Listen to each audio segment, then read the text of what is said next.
Hello students, name of the topic is why crystal cannot possess five fold और seven fold symmetry.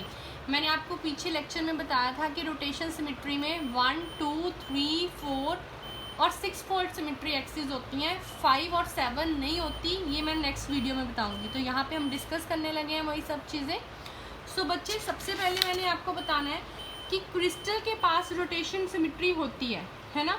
अगर हम किसी crystal को कुछ एंगल पर रोटेट करते हैं, जैसे कि पहले मैंने आपको एग्जांपल भी दी थी परफ्यूम की बॉटल लेके, अगर हम किसी क्रिस्टल को कुछ एंगल पर रोटेट करते हैं तो रोटेट करने के बाद अगर दोबारा अपनी पोजीशन पे वो वापस आ जाता है जैसे वो पहले था, ठीक है, बिफोर रोटेशन। अभी मैंने रोटेशन नहीं की तो ये पोजीशन है, अब मैं रोटेशन की तो पोजीशन चेंज हो गई, फिर position change, then again change, then अपनी पोजीशन में वापस आ गया, ठीक है।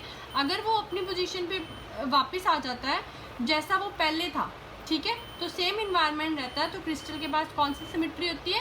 Rotation symmetry. जैसे कि ये एग्जांपल फिर से ले रही हूँ मैं। पेन है, पेन को रोटेट करवाया मैंने 180 डिग्री पे।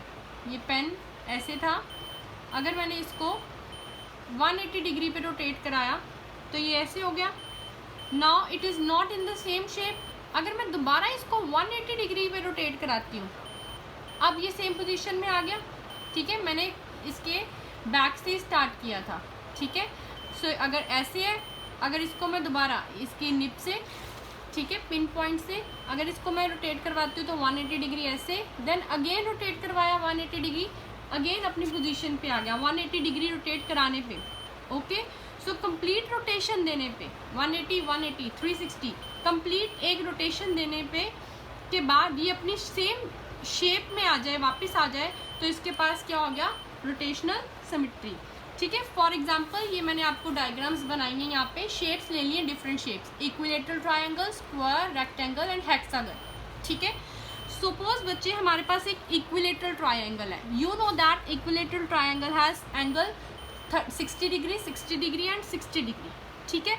अगर मैं इसको, सपोज ये ए है, ये बी है और ये सी है, अगर मैं इसको रोटेट कराती हूँ 1 टाइम, ओके, 60 डिग्री के एंगल पर, तो ये ए पोजीशन इधर आ गया, 1 टाइम रोटेट कराया, देन अगेन इधर ए आ गई, 2 टाइम रोटेट कराया, अगेन रोटेट कराया तो ए इधर आ गया, सेम पोजीशन पे आ गया जिस पे पहले था।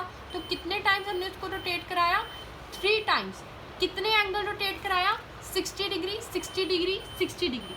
60 डिग्री रोटेट कराने पे, 3 टाइम्स रोटेट कराने पे हमारे पास सेम पोजीशन आ रही। तो मतलब इक्विलेटरल ट्रायंगल के पास कौन सी सिमेट्री है? Rotation symmetry, three fold rotation symmetry, okay. Square, next example ले ली हमने स्क्वायर की। स्क्वायर की मैंने ऑलरेडी आपको लास्ट प्रीवियस वीडियो में भी दी है।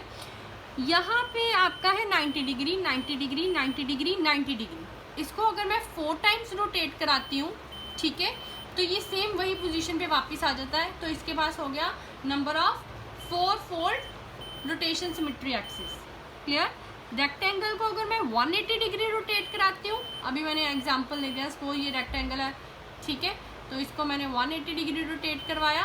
180 डिग्री रोटेट कराने पे कितने टाइम्स कराऊंगी? ये देखो ऐसे पड़ी है कोई चीज़, इसको मैंने 180 डिग्री एक बारी कराया, 180 डिग्री 2 बारी, सेम पोजीशन में आ गया। सो 180 डिग्री रोटेट करवाना है कितने टाइम्स? 2 टाइम्स। तो इसके पास होगी 2-फोल्ड सिमेट्री, ओके। नेक्स्ट है हेक्सागन। हेक्सागन को मैंने, अगर मैं सिमिलरली हेक्सागन को अगर मैं रोटेट करवाती हूँ 6 टाइम्स, तो उसके पास होगी six fold symmetry. But crystal does not possess seven fold as well as five fold symmetry. ये मैं आपको एक्सप्लेन करने लगी हूँ। यहाँ पे बच्चे हमने डायग्राम बनाना है, उसके लिए आपको 2 पॉइंट्स चाहिए होंगे। एक पता होना चाहिए कि व्हाट इज़ स्पेस लैटिस, ये मैं प्रीवियस लेक्चर्स में डिस्कस कर चुकी हूँ। और सेकंड इज ट्रांसलेशनल वेक्टर। आपको पता है ट्रांसलेशनल वेक्टर क्या होता है? जैसे कोई एक लेटिस पॉइंट है, एक लेटिस पॉइंट से दूसरे लेटिस पॉइंट तक पहुंचना चाहते हैं हम, है ना। एक लेटिस पॉइंट से सपोज मैं यहाँ तक पहुँचना चाहती हूँ इस लेटिस पॉइंट पर, तो किसकी हेल्प लेती हूँ हमेशा? ट्रांसलेशन वेक्टर की। तो हम यहाँ पे मैं थोड़ा रफ सा लिख रही हूँ। ट्रांसलेशन वेक्टर की उसकी वैल्यू हमने पढ़ी थी, t = n1 a vector plus n2 b vector, where n1 and 2 are the integers and a and b are the fundamental translation vector. अब हम डिस्कस करेंगे कि इसको बनाना कैसे है। अब देखो बच्चे यहाँ पे मैंने लेटिस पॉइंट्स ले लिए, 4 लेटिस पॉइंट्स, इसको मैंने कनेक्ट कर दिया, ए बी सी डी, चारों लेटिस पॉइंट आपस में ज्वाइन है, ठीक है। ये जिसके साथ ज्वाइन है वो वेक्टर ले लिया मैंने, translation vector, that is T. Simplicity के लिए ट्रांसलेशन वेक्टर ले लिया स्मॉल टी, ठीक है। जनरली हम वैसे कैपिटल टी लेते हैं, बट हमने इसकी सिंप्लिसिटी के लिए यहाँ पे इसको स्मॉल टी ले लिया, ठीक है। मतलब A B B C C D, ये आपस में चारों पॉइंट्स कनेक्ट हैं। जो वैसे लेते हैं ट्रांसलेशन वेक्टर वो हम कैपिटल टी से, सिंप्लिसिटी के लिए हमने यहाँ पे ट्रांसलेशन वेक्टर को स्मॉल टी से रिप्रेजेंट कर दिया, ध्यान रखनी है ये बात। सो बच्चे बी और सी भी, टी सी और डी भी ट्रांसलेशन वेक्टर के थ्रू कनेक्टेड है। जो स्पेस लेटिस है हमारे पास, हमने मान लिया इसके पास एन फोल्ड सिमेट्री एक्सिस है, N fold rotation symmetry axis है, ठीक है। मीन्स अगर हम इसको 5 एंगल से रोटेट करें, चाहे क्लॉकवाइज चाहे एंटी क्लॉकवाइज, ठीक है। सो हमें 2 न्यू लेटिस पॉइंट्स मिलेंगे। देखते हैं हम किसको रोटेट कराने लगे। सपोज में हम बी से रोटेट करेंगे, इसको बी से रोटेट करने पर, बी से हमने इसको क्लॉकवाइज रोटेट किया ऐसे, ठीक है। बी से इसको रोटेट किया, ये आ गया इधर, ठीक है, यहाँ पे रोटेट हुआ। जैसे सी से रोटेट किया मैंने इसको, ये पॉइंट कहाँ से आ जाएगा, थोड़ा यहाँ पे ले लिया मैंने,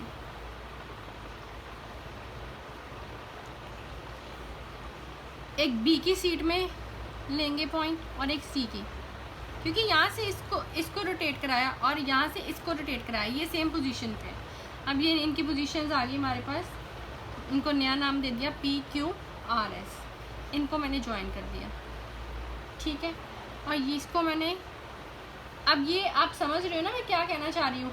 ये देखो, इसको मैंने रोटेट कराया, ये ए पॉइंट यहाँ पे आ गया, इसको मैंने पी बोल दिया। अब ये पॉइंट, इसको यहाँ से रोटेट कराया, ये आ गया। ये दोनों पॉइंट्स बी यहाँ पे है और सी भी यहाँ पे है, इसके ऊपर बनाना है बिल्कुल सेम पोजीशन पे, ठीक है।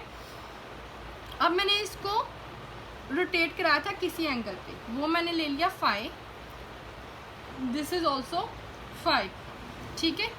ये ऐसे,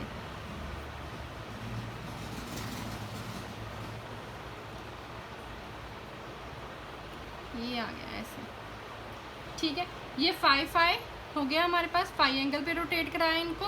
और बच्चे ये देख लेना, ये बिल्कुल स्ट्रेट होना चाहिए मेरा, थोड़ा सा यहाँ से बिल्कुल स्ट्रेट। अगर ये 5 है तो ये भी 5 होगा, ये 5 है तो ये एंगल भी 5 होगा, ठीक है।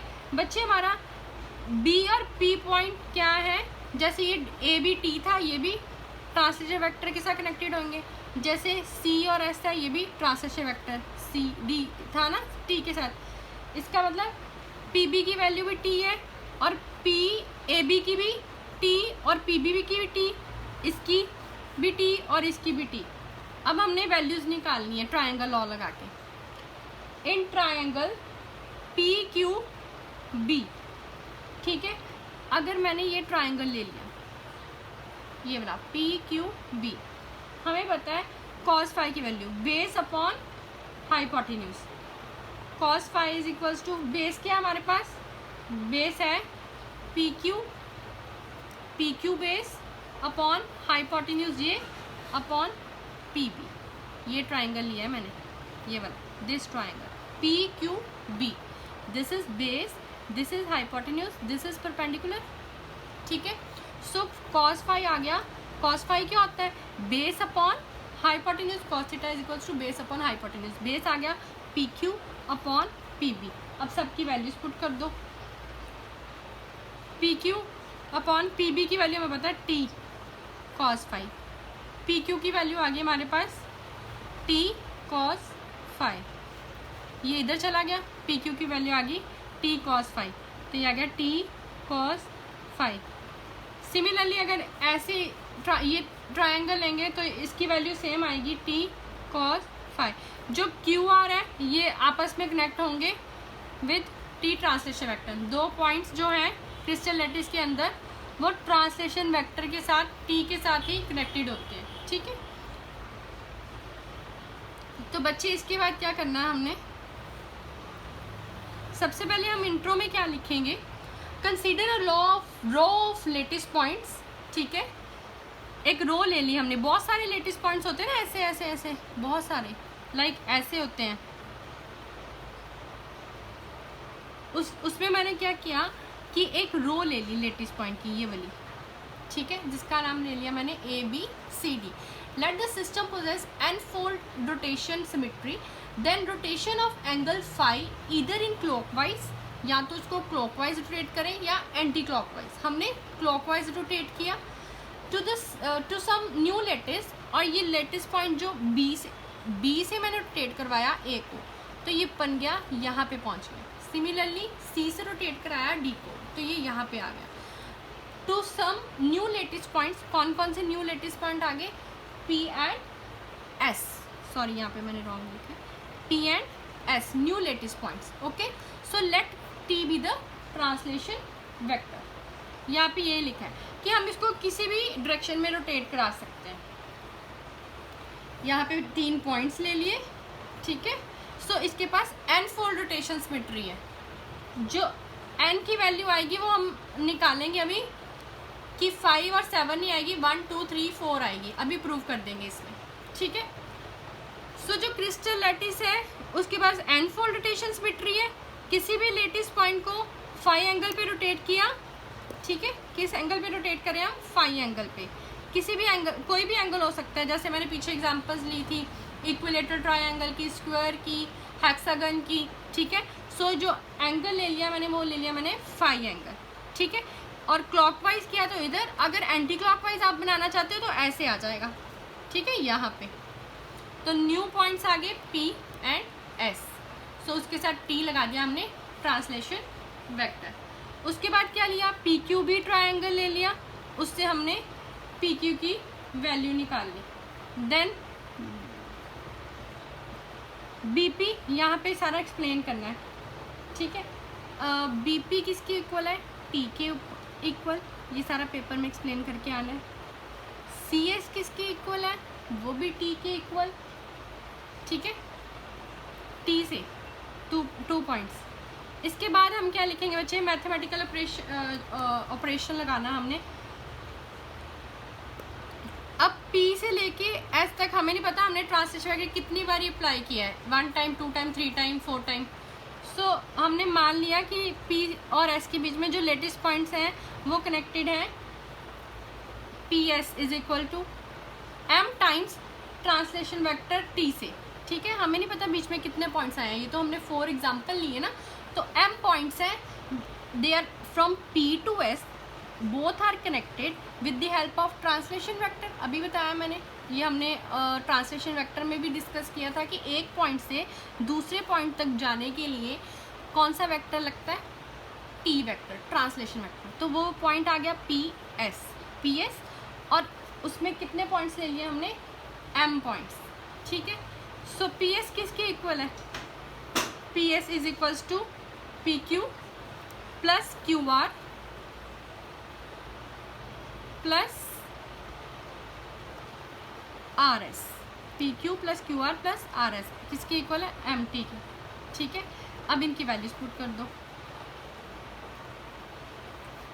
PQ किसके इक्वल आ गया, T cos phi, QR की कितना T, RS कितना T cos phi is equals to MT, ठीक है। इसको बोल दिया मैंने 2T cos phi plus T is equals to MT। इन्हें ऐड कर दिया ना, 1 1 2 हो गया, 2T cos phi, 2T cos phi is equals to MT। ये T इधर ले आई मैं, इधर प्लस था, इधर आके माइनस हो गया। अगर मैं T कॉमन ले लूँ तो M-1T, 2T cos phi is equals to M-1T।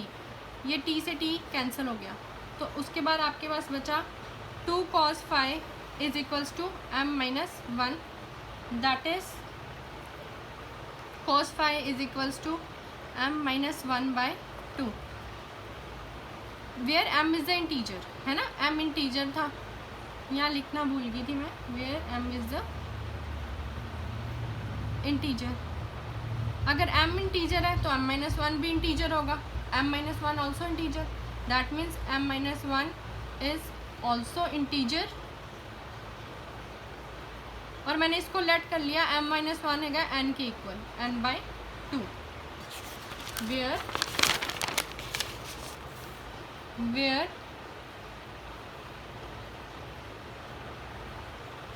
cos phi is where n is equals to m minus 1, और हमारे पास cos phi की वैल्यू आ गई n by 2, क्योंकि पीछे थी m minus 1 by 2, cos phi इसके इक्वल था। ठीक है, सो अब हम प्रूव करते हैं कि कैसे 1 2 3 4 हो सकती हैं और हमारा 5 फोल्ड नहीं है, 7 फोल्ड नहीं है। कैसे? हमारे पास ये आ गई, इसको मैंने फर्स्ट इक्वेशन मान लिया। ठीक है, अब हमें पता है जो cos phi की वैल्यू है वो वैल्यू वेरी करती है, मिनिमम वैल्यू होती है इसकी आपको पता है कि -1 और मैक्सिमम वैल्यू होती है +1। सो cos phi की वैल्यू लाई करती है लाइंग बिटवीन +1 एंड -1। ठीक है, +1 -1। अब इसका चार्ट बना लेते हैं फ्रॉम इक्वेशन फर्स्ट। ठीक है, और यहाँ पे एक चार्ट बनाने लगी हूँ, n cos phi phi n is equals to 360 degree upon 5। अब ये कैसे? cos phi की मैक्सिमम वैल्यू 1, n की मैक्सिमम वैल्यू क्या होगी +1 इंटू 2 2, n हो गया 2। अगर मैं ले लूँ -1 तो n की वैल्यू होगी -2 और 2 के बीच वैल्यू n की वैल्यू लाई कर रही है ना, क्योंकि cos phi की वैल्यू है +1 -1। तो यहाँ पे देख लो +1 is equals to n by 2, तो n की वैल्यू आ गई 2। और अगर cos phi की वैल्यू लाई कर रही है -1 टू +1 ना, +1 पुट कर दिया मैंने, -1 करूँगी तो क्या आएगा -1 is equals to n by 2, तो n की वैल्यू आ गई -2। मतलब जो n है वो लाई कर रहा है हमारा फ्रॉम -2 टू 2, इनके बीच किसकी वैल्यूज आ गई -2 -1 0 1 2। मतलब जो कैपिटल n की वैल्यूज होंगी वो केवल 5 हो सकते हैं, ओनली 5, -2 -1 0 1 2। ठीक है, सो n have only 5 values, n can have only 5 values. ठीक है, सो मैंने ये टेबल बना लिया। ये रोटेशन सिमेट्री का फॉर्मूला होता है ना, मैंने लास्ट डिस्कस किया था वहाँ पे। अगर n की वैल्यू ले ली मैंने सबसे पहले -2 पुट किया, -2 अपॉन 2, cos phi कितना आ गया -1 एंड 2 -2। cos phi की वैल्यू -1 कब होती है? जब phi की वैल्यू कितनी होती है 180 degree, because cos 180 degree is equals to -1। अगर phi को 180 डिग्री पुट कर दूँ तो n कितना आ गया 360 अपॉन 180, n की हमारी वैल्यू आ गई 2। अब n लूँगी -1। ठीक है, अब cos phi की वैल्यू कितनी आ गई -1 by 2। cos phi -1 by 2 कब होता है? जब 120 डिग्री हो। ठीक है, सो phi की वैल्यू 120 होगी, तब भी cos phi होगा -1 by 2। सो यहाँ पे अगर मैं 120 डिग्री पुट करूँगी तो n की वैल्यू आ गई 3। सो अगर मैं n की वैल्यू 0 ले लेती हूँ, है ना, सो 0 इधर n की वैल्यू cos phi कितना आ गया हमारे पास? cos phi 0 कब होता है? 90 डिग्री पे। ठीक है, सो ये आ गया 4। n की value last value is 1, sorry fourth value cos phi is equals to 1 by 2। cos phi 1 by 2 कब होता है? cos phi 1 by 2 कब होएगा? 1 by 2 कब होता है? 60 डिग्री पे। So 360 upon 60 is equals to 6। Last value is 2। अगर 2 लेती हूँ 2 अपॉन 2 1। cos phi कितना हो गया? यहाँ पे 1 आ गया 360 डिग्री, यहाँ पे आ गया 360 अपॉन 360 इज इक्वल्स टू 1। सो ये आपके पास चार्ट आ गया। यहाँ पे एन की वैल्यू आ गई 1 आ रही है, 2 3 4 5 नहीं आ रही, 7 नहीं आ रही, 6 आ रही है। सो 5 और 7 इज़ मिसिंग। सो इससे क्लियर होता है कि किसी भी क्रिस्टल के पास 5 और 7 fold rotation symmetry axis symmetry नहीं होती। So it is clear from the graph that 5 fold and 7 fold rotation axis does not exist in the crystal. So बच्चे, if you have any doubt please let me know in the comments. ठीक है, thank you so much.